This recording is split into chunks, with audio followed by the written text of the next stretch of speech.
2 pada saat pembayaran itu utang dividen tunai pada kas. Seperti itu cara pencatatannya. Paham ya? Yang mau ditanyakan?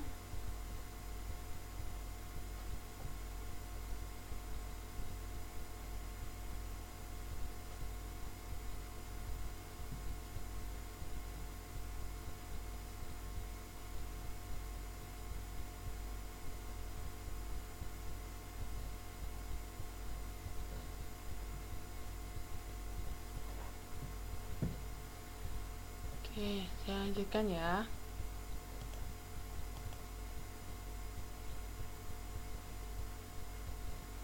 Nah, ini dividen saham dalam bentuk saham.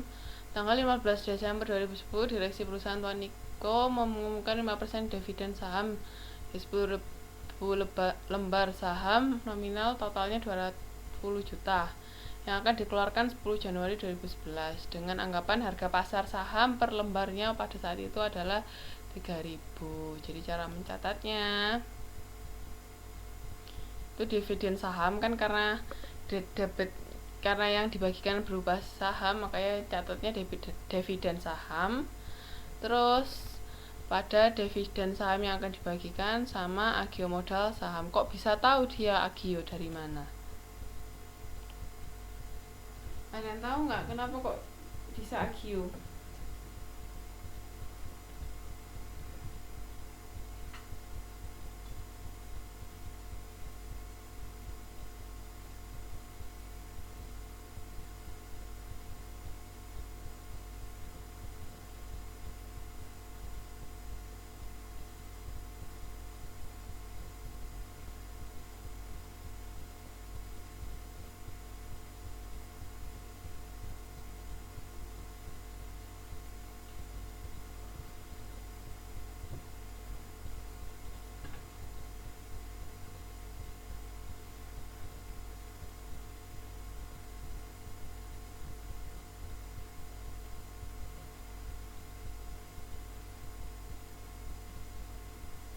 Ya, karena nominalnya kan cuman 2.000.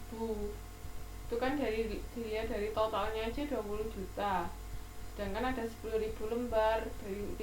Biar tahu nominalnya berapa, ya tinggal dikalikan aja 20 juta dibagi 10.000, ketemunya kan 2.000. Nah, sedangkan harga pasar pada saat pencatatan itu 3.000 kan, makanya lebih tinggi. Makanya di sini agio. Berarti mencatatnya dividen saham debit, kreditnya dividen saham yang akan dibagikan karena belum dibagikan. Terus sama agio modal saham biasa 10.000. Sedangkan ketika pada saat pembagiannya itu dividen saham yang akan dibagikan debit karena keluar, terus masuknya ke modal saham biasa. Kenapa kok masuknya ke modal saham biasa? Karena pembagian dividennya berupa saham. Paham?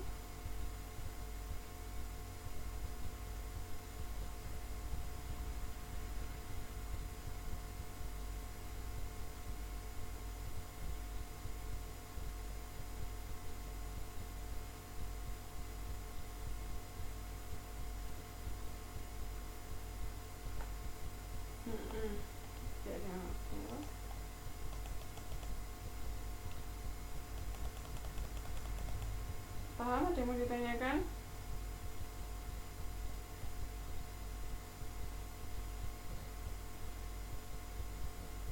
Enggak, Mbak. Kan sudah dicatat waktu kan sudah dicatat waktu pencatatan. Iya, jadi perusahaan. Karena sudah dicatat waktu pencatatan, tidak perlu dimasukkan lagi ketika pembagian, nantinya akan double. Kan agio kan masuk ke perusahaan keuntungan itu.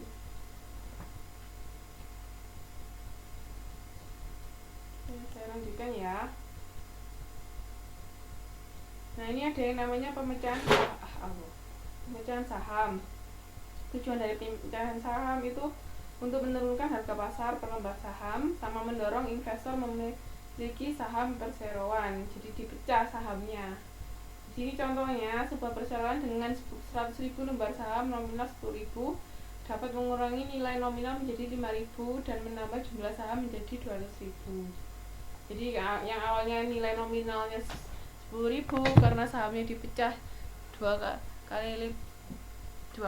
dibagi jadi 2 atau jumlah lembar sahamnya naik jadi 2 kali lipat, makanya jadi 5.000. Sedangkan jumlah lembar sahamnya ya jadi 200.000. Ini namanya stock split. Jadi untuk menurunkan nilai menurunkan harga pasar atau supaya lebih banyak investor yang beli.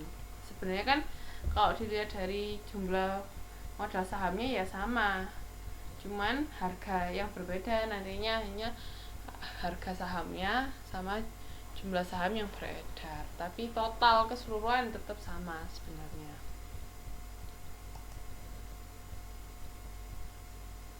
Nah, dividen saham treasury, dividen tunai atau dividen berupa aktiva yang lain tidak boleh dibagikan kepada saham treasury. Bila suatu perusahaan yang memegang saham treasury mengumumkan dividen saham, maka jumlah saham yang akan dikeluarkan dapat didasarkan pada jumlah saham yang beredar sama jumlah saham yang ditempatkan, tapi tidak boleh untuk saham treasury.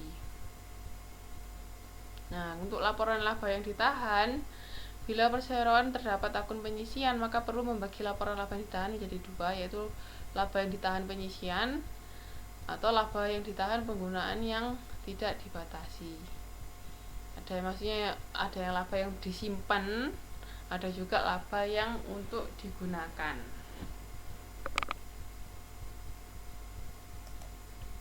Terus ini tidak usah, tidak apa-apa. Sudah selesai sampai sini untuk modul 7 sama 8. Tolong yang soalnya dikerjakan aja, tidak usah dikumpulkan, buat latihan aja. Ada mau ditanyakan untuk modul 7 sama modul 8?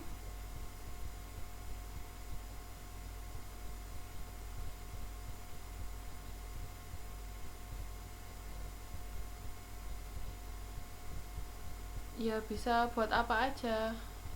Maksudnya penggunaan yang tidak terbatas itu bukan jumlahnya yang nggak terbatas, Mbak, tapi jumlahnya sih tetap segitu, cuman penggunaan yang tidak terbatas itu enggak bisa digunakan untuk apa aja. Itu yang tidak terbatas. Jadi kan misalnya laba yang total laba ditahan itu misalnya 50 juta, misalnya 25 juta itu untuk disisihkan, untuk disimpan. Yang 25 juta ini terserah, tidak terbatas itu penggunaannya untuk apa aja, kayak gitu.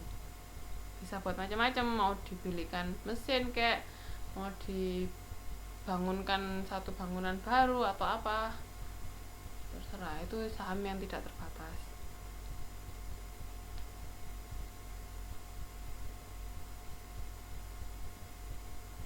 Ada lagi yang mau ditanyakan?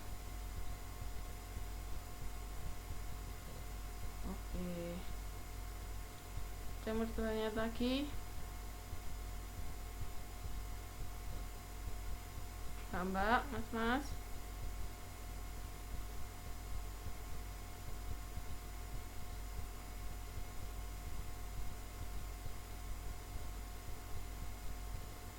Halo, ada mau ditanyakan lagi enggak?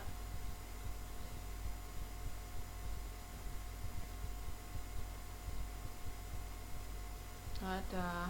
Yang lainnya gimana?